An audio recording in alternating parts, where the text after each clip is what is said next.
Gloria a Dios. Entonces, los animo a que hablamos, aquí lo tienen en pantalla, en Colosenses, capítulo 2, versículos 8 al 12. Seguimos avanzando con el libro de Colosenses, donde el Señor nos está hablando, donde el Señor nos está ministrando. Y algo que es importante y que enfatizamos punto tras punto es que podamos leer la palabra, sacar la palabra por nuestra boca, ¿no? Porque ahí se manifiesta el poder de Dios. Que podamos oír lo que el Señor nos está hablando y que, por sobre todas las cosas, que podamos ver lo que no se ve. ¿No? Hay cosas que se ven con los ojos naturales, pero cuando interviene el Espíritu, ahí comenzamos a ver lo que no se ve, lo que el Espíritu quiere enseñarnos. Por eso vamos a leer entonces, lo tienen, Colosenses 2, del 8 al 12, y lo leemos en el nombre del Señor. Mirad que nadie os engañe por medio de filosofías y huecas sutilezas, según las tradiciones de los hombres, conforme a los rudimentos del mundo y no según Cristo, porque en Él habita corporalmente toda la plenitud de la deidad, y vosotros estáis completos en Él, que es la cabeza de todo principado y potestad.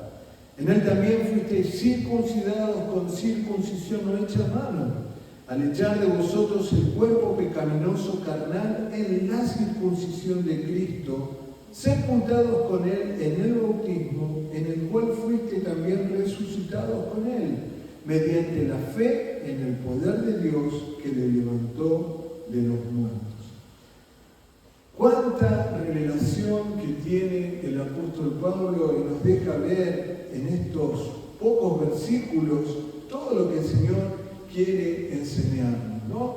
Por eso sabemos que el Señor está velando, ¿sí?, por el bien de la iglesia. Y como hemos cantado recién, como hemos dicho, ¿no?, somos ministros, somos testigos de este Cristo resucitado. ¿Y qué significa ser ministros? Ministro significa aquel que está sirviendo, ¿no? Y no es que sirve solo el que está predicando detrás de un púlpito. Podemos servir en nuestra casa, servir en el trabajo, en la actitud de aquellos que tienen a Cristo y que marca una diferencia, ¿no? Y ser testigos de qué? De este poder, de este Cristo que resucitó. Entonces, poder discernir, estamos en tiempos quizás complicados, tiempos difíciles, donde hay muchos que se dejan llevar por cualquier viento de doctrina y vienen cosas que vienen a quitarnos del plan y propósito de Dios.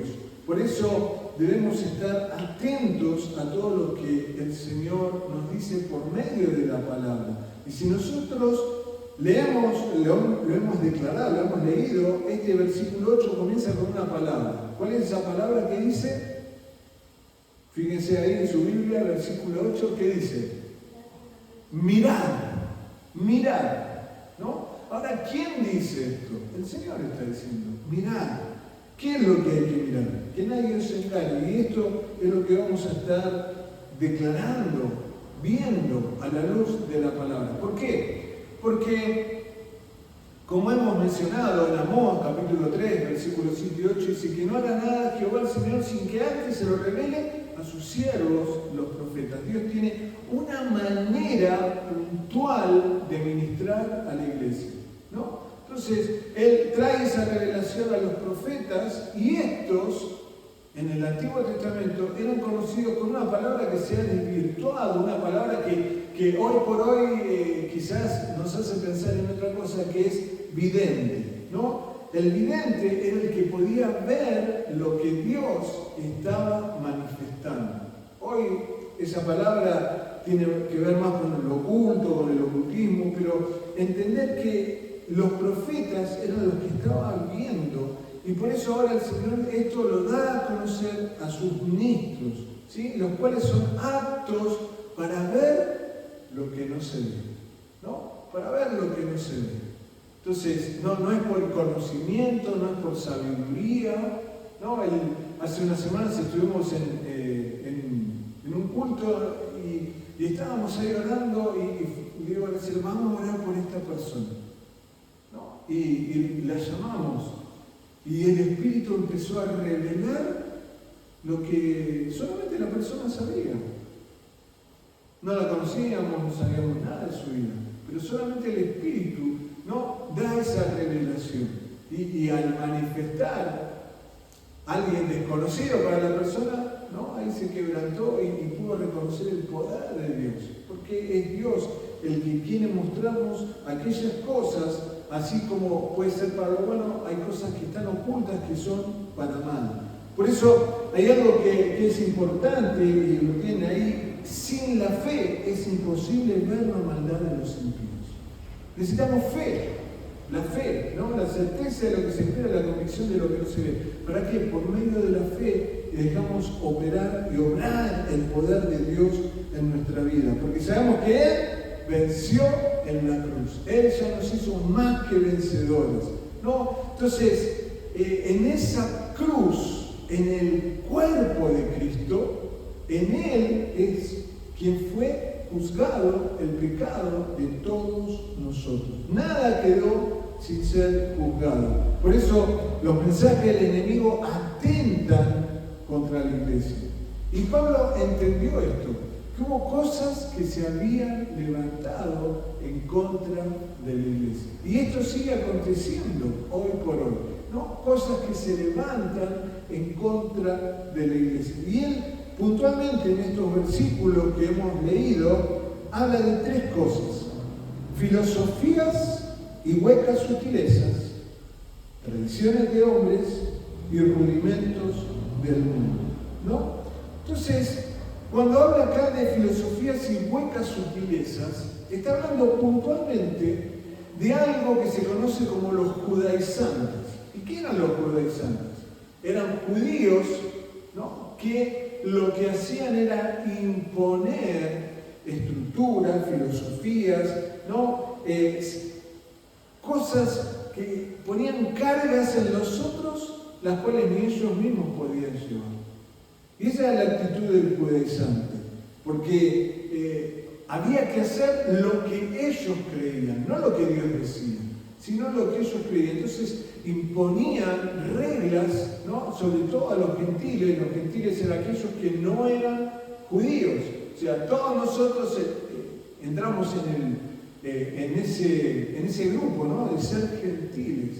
Pero la gracia de Dios llegó a nosotros y nos hizo libres de esas filosofías. Hoy por hoy también hay cosas que quieren no solamente regir, sino que nos ponen una carga, un peso, un hacer que tiene que ver con la ley. Hay que hacer esto, no, esto no se puede, esto sí, una rigidez. Pero el Señor nos hizo verdaderamente libres. Luego habla de las tradiciones de los hombres, ¿no? Y la tradición es la transmisión de lo que se ha aceptado como un precepto. Algo que se hace porque se va repitiendo de generación en generación, ¿no? A veces escuchamos ejemplos de esto, ¿no?, sobre todo cuando alguien va a cocinar.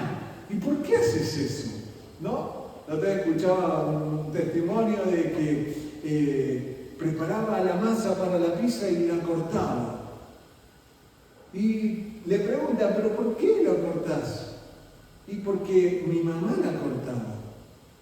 ¿Y pero por qué la cortaba, no? Entonces van a la abuela y le preguntan, ¿por qué cortaba la masa de la pizza? Dice, porque tenía un molde que era como muy pequeño. Entonces la cortaba y todas las generaciones siguieron haciéndolo porque la abuela tenía un molde pequeño. Quizá ya la hija no tenía ese molde, pero lo seguía haciendo por tradición. Entonces, hay tradiciones y los judaizantes, la tradición judía, marcaba una conducta que le imponían a los gentiles, y lo vamos a ver ahora, ¿no?, que tiene que ver con la circuncisión, que tiene que ver cómo los mandamientos de Dios en el nuevo hombre no se basan en tradiciones. No hacemos porque éste lo hacía. Y qué fácil es caer en esas tradiciones, ¿no? En algo que repito. ¿Y por qué? Porque me acostumbré a hacerlo de esta forma. Algunos a veces tenemos rituales, ¿no? A la mañana nos levantamos. ¿Cuál es nuestro ritual? Quizá no hago nada sin antes lavarme los dientes, sin bañarme, sin esto, sin leer la palabra, sin alabar a Dios, no sé, diferentes situaciones que repetimos día a día, pero el Señor quiere manifestar todo lo nuevo que tiene para nosotros. Y por último, habla de los rudimentos del mundo, ¿no? Fíjense que en el libro de Gálatas, en el capítulo 4, versículo 3, dice, así también nosotros, hablando de nosotros, así también nosotros, cuando éramos niños, estábamos en esclavitud bajo los rudimentos del mundo.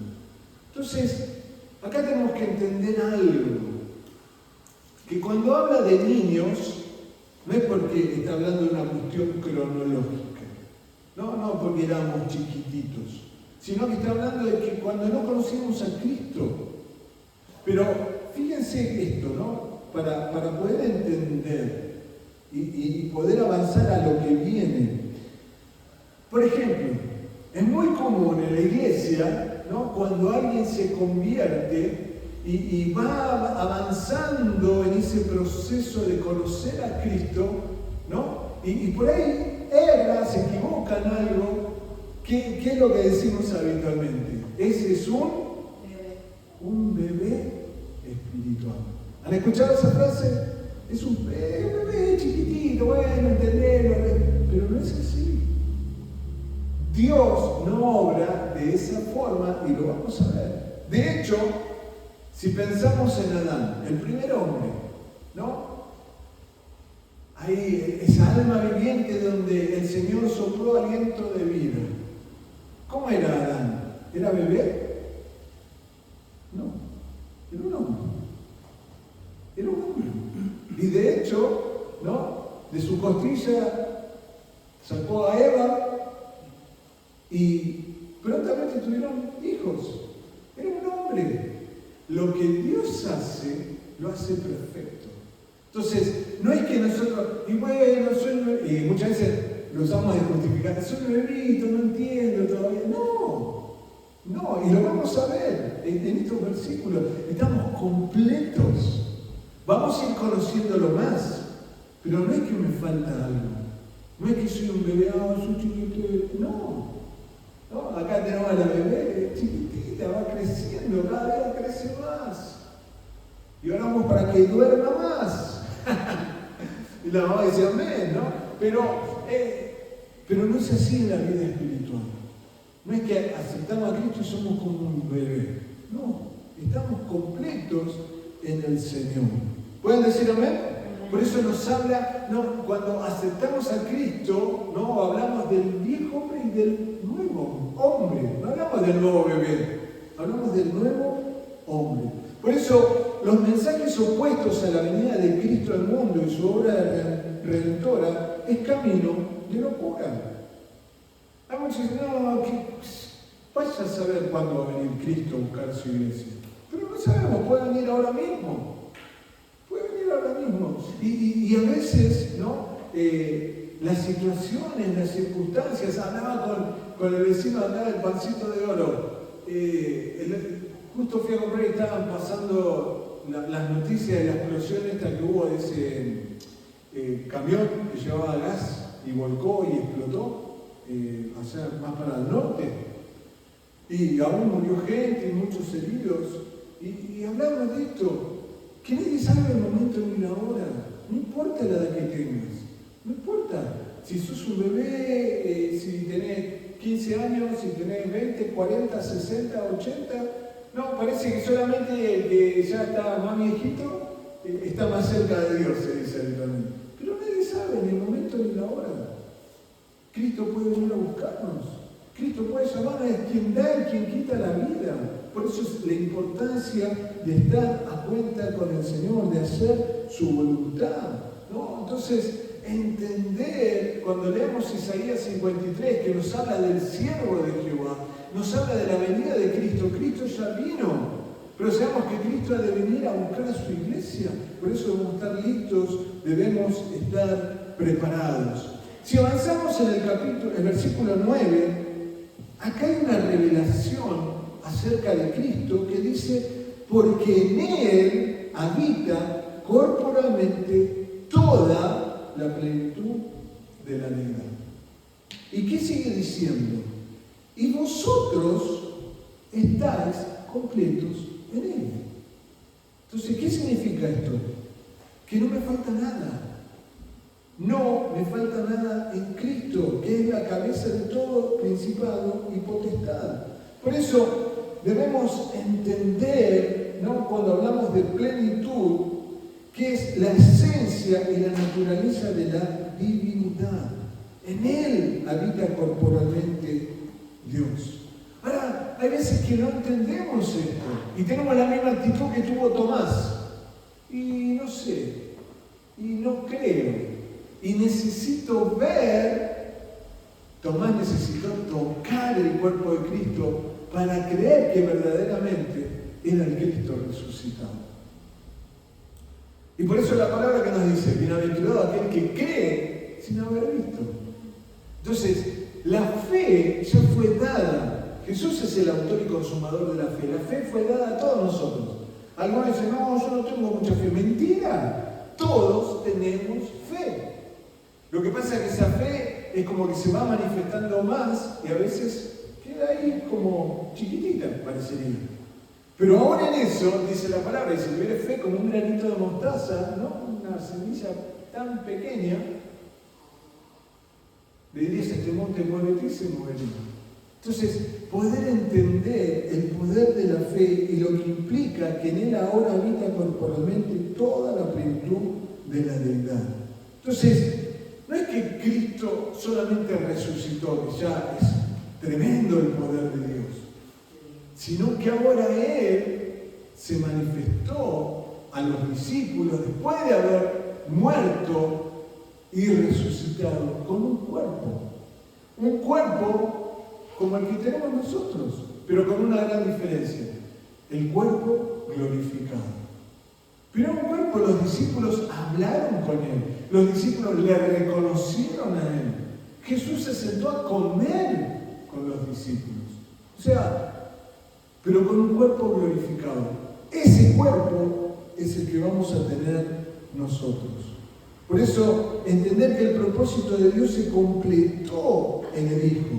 El plan de redención de Dios destinado desde la eternidad fue alcanzado por cuanto el Espíritu de vida operó en el Hijo, transformándolo en cuerpo divino y lleno de la gloria de Dios.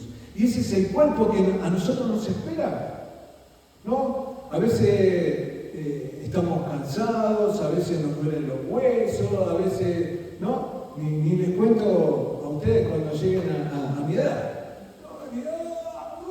A la noche, ¿no? Parecemos mariachi, decimos con Graciela. ¿No? ¡Ay! Estamos ahí. ¿No? Que me duele acá, que me duele allá. Pero ¿cuál es nuestra esperanza? Que un día vamos a tener un cuerpo glorificado, como el del Señor.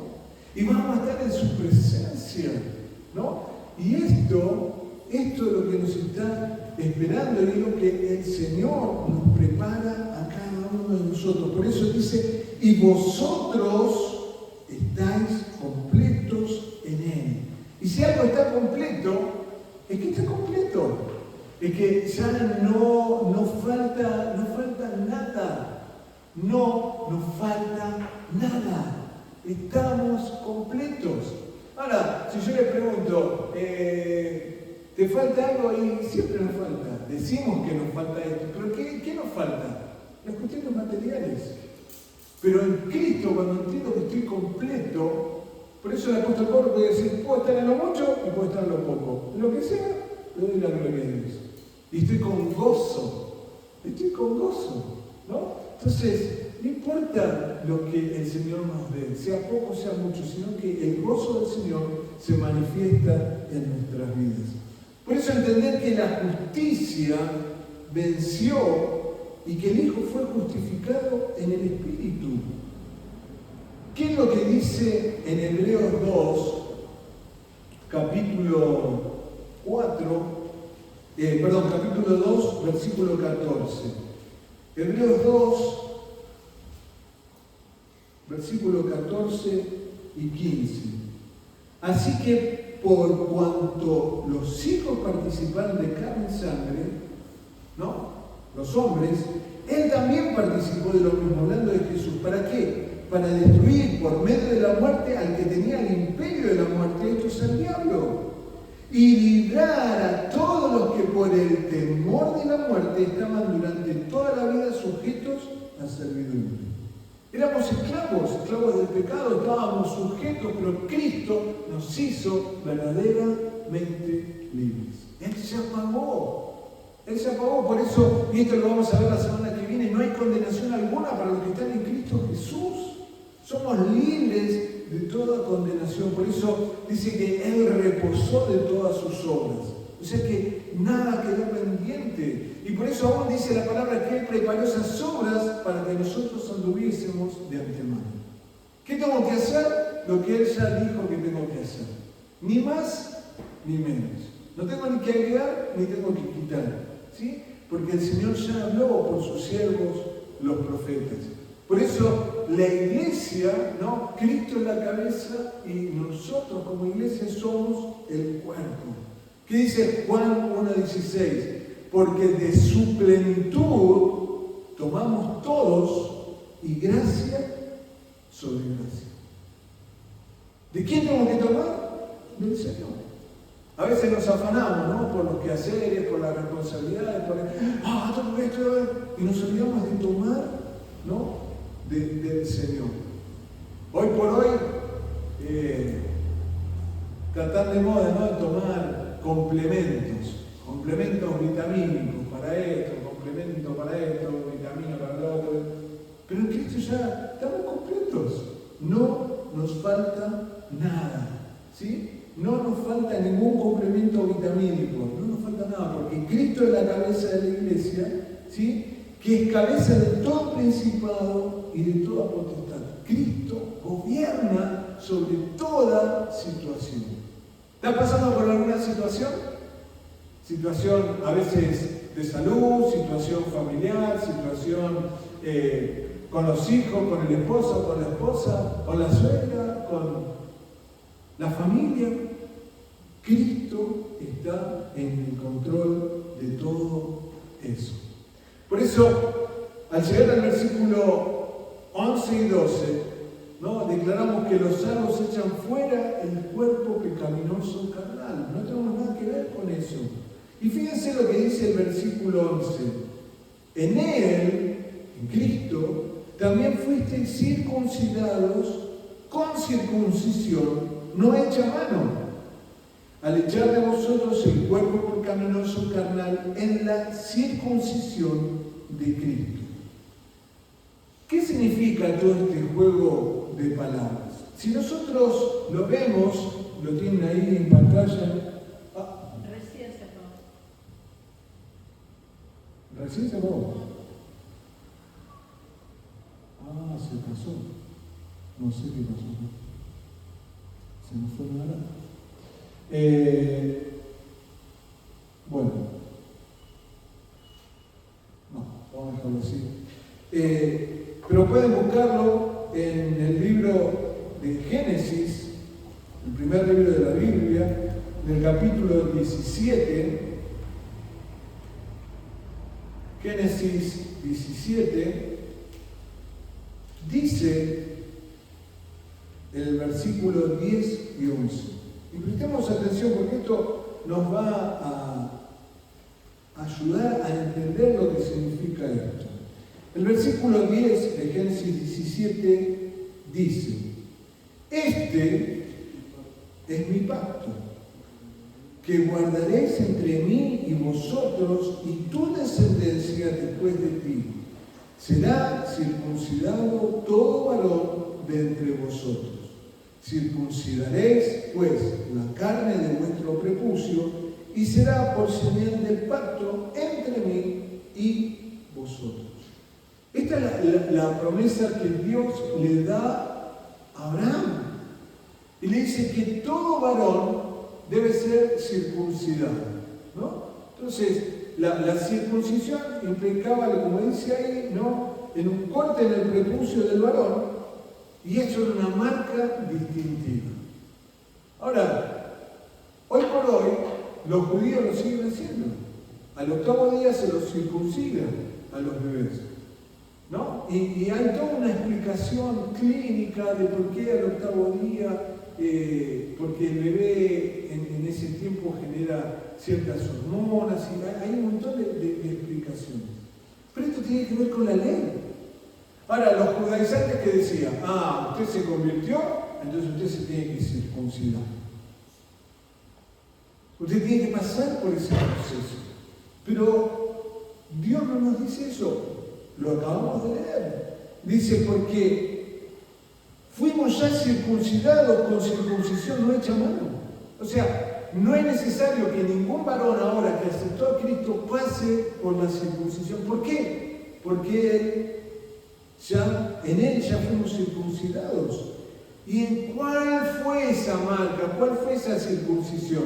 Como le dice acá, al echar de vosotros el cuerpo pecaminoso carnal en la circuncisión de Cristo. Cristo llevó todo pecado en la cruz, todos nuestros pecados. Los que cometimos, los que cometemos, los que vamos a llegar a cometer, Él ya pagó por eso. Por eso que no necesitamos ser circuncidados.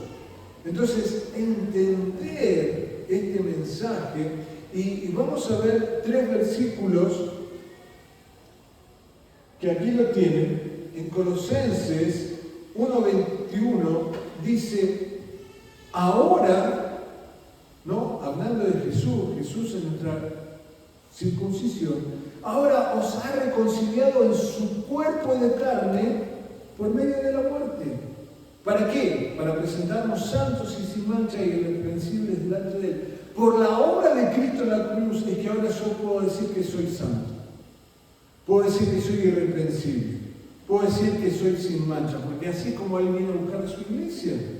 Y si Él es la cabeza, y nosotros somos su cuerpo, así es como dice la palabra que somos. Por eso, entender lo que dice ahí en Hechos 15:5. Dice, pero algunos de la secta de los fariseos que habían creído, se levantaron diciendo, es necesario circuncidarlos y mandarles que guarden la ley de Moisés. Ahora, quisieron imponer esta circuncisión. Por eso hubo un concilio, el concilio de Jerusalén, donde se hablaron de estas cosas y se determinó, la iglesia se levantó en contra de que ya la ley para los hijos de Dios había terminado. Y era el tiempo de la gracia. Es el tiempo en el que nosotros estamos. Por eso, Romanos 2:28 dice, pues no es judío el que lo es exteriormente. El judío, como dijimos recién, tiene esa marca, esa circuncisión. Ni es la circuncisión lo que se hace externamente en la carne, sino que es judío el que lo es en lo interior. Y la circuncisión es la del corazón en espíritu, no en letra, la alabanza del cual no viene de los hombres, sino de Dios. Entonces, en Él es que nosotros ahora somos santos. En Él es que ahora tenemos esa marca de la circuncisión. Pero no la marca que tienen los judíos, sino que la marca de la muerte de Cristo en la cruz. Por eso, como iglesia tenemos un mensaje, y está ahí en Filipenses 3:3. ¿Qué es lo que dice? Porque nosotros somos la circuncisión, los que en espíritu servimos a Dios y nos gloriamos en Cristo Jesús, no teniendo confianza en la carne. No confiamos en lo que yo puedo hacer. No confío en mi sabiduría, no confío en mis conocimientos, no confío en... No, confío en Él, que Él lo va a hacer, o que Él ya lo hizo, mejor dicho, en mí. Entonces, ¿por qué ahora puedo declarar que soy santo? ¿Por qué puedo declarar que soy perfecto, que lo que hago es perfecto? Porque la vida de Cristo se manifestó en mi vida. Su cuerpo fue el cuerpo pecaminoso carnal de todos los hombres. Por eso, el cuerpo pecaminoso fue crucificado. El pecado ya fue en la cruz. Entonces, si fuera necesaria la circuncisión, el pecado implicaría que continúa enseñoreándose. Pero este fue sepultado para no volver a la vida. Y esto, la semana próxima vamos a verlo, ¿no? Y vamos a entender por qué Satanás nos acusa.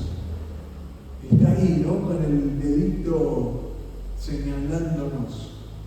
Porque él conoció el juicio de Dios.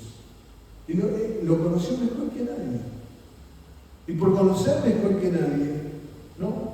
Es que viene a acusarnos. Entonces, entender que el poder de la resurrección opera ahora en quién? En nosotros, en los salvos. Y que no hay esclavitud del pecado. La vida abundante fluye por medio de la fe salvadora. Por eso, ahora los salvos, ¿qué somos? Justos y somos santos. No hay condenación alguna para los que están en Cristo Jesús. No hay condenación. Nos pueden decir, nos pueden llamar, nos pueden señalar, pero no hay condenación. Porque, concluimos diciendo, ¿no? Porque de su plenitud tomamos todos gracia sobre gracia.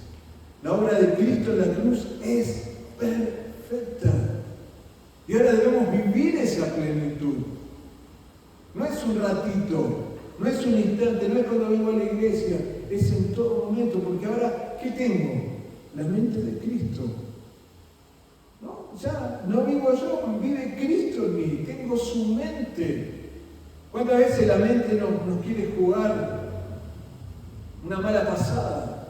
Pero cuando recuerdo, y por eso lo importante es activar la fe, que tengo la mente de Cristo, ¿no? Porque así como Él es, así somos nosotros, en este mundo.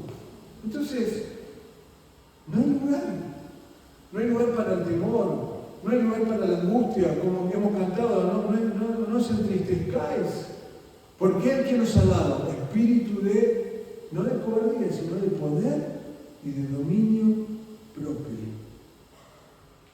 Entonces, así como Él es, así somos nosotros en este mundo. Oremos a Dios y démosle gracias por la obra perfecta que Él hizo en cada uno de nosotros. Y Señor, oro ahora para que esta tu palabra se nos revele, para que esta tu palabra sea manifiesta, Señor, en cada uno de nosotros de una manera sobrenatural. Para que podamos vivir, entender, aceptar esa obra perfecta que tú hiciste en la cruz, donde te llevaste toda enfermedad, donde nos hiciste verdaderamente libres, donde rompiste con toda iniquidad. Ya no tengo nada que ver con lo que fueron mis padres, lo que fue la familia. Señor, nada que ver, ahora yo soy de Cristo. Por eso obro y vivo, Señor, conforme a la Escritura.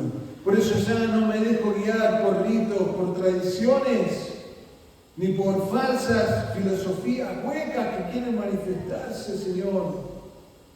Tú nos diste la vida y que esta vida se manifieste, Señor, que de nuestro interior corran ríos de agua viva. Oh, sí, Jesús. Señor, que creamos que somos más que vencedores, más que victoriosos, sobre toda obra de maldad. Por eso decir en esta mañana, Señor, que se haga tu voluntad en mí, se ha hecho tu voluntad. Señor, quiero ver tu gloria. Señor, que hoy sea un día diferente. Estamos declarando que lo nuevo de Dios, cosas que ojo no vio, ni oído yo han subido al corazón de hombre, Señor, son las cosas que tú vienes a hacer. Porque tú, Señor, es el que tiene la llave de David, el que abre y ninguno cierra. Y tu palabra dice que ahora hay puerta abierta. Hay puertas de bendición. Hay puertas de milagros. Señor, y lo que hemos vivido hasta aquí en nada se compara con lo que viene. Pero que podamos creer, Señor, que no le debemos nada a la carne, que somos como tú eres. Señor, que podamos vivir esta plenitud, que podamos conocerte, Señor, porque tú no estás en la cruz. Tú has resucitado, saliste de esa tumba y estás vivo. Por eso te pido que camines conmigo, Señor, que me enseñes. Quiero conocerte, Dios, porque tu palabra dice que el justo por la fe vivirá. Y queremos vivir en ese poder, Dios. Iglesia, a los que nos están viendo, si necesitas un milagro de Dios, este es el momento para que le creas. Este es el momento para que le creas al Señor. Para que Él manifieste su poder y haga un milagro en tu vida. Glorifícate, glorifícate, Señor.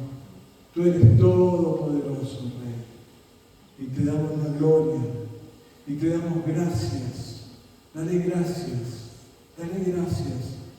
Porque esta es una semana para ver lo nuevo de Dios. Esta es una semana para ver los milagros del Señor. La abundancia de Dios en el cuerpo. Recibe sanidad. Si estás oprimido, con aflicción, con angustia, recibe libertad ahora. Si estás con problemas económicos, recibe de la abundancia de Dios, del bien de Dios. Este es el momento, Señor. Te damos la gloria, te damos la gloria, te damos la gloria. Señor, bendícenos. Bendícenos, bendice la iglesia. Bendice la iglesia, el buen pastor. Bendícela, Señor. No solamente aquí en Puerto Montt, la iglesia central, las iglesias anexas. Bendice, Señor. Manifiesta el poder, tu poder, Señor. Tu abundancia.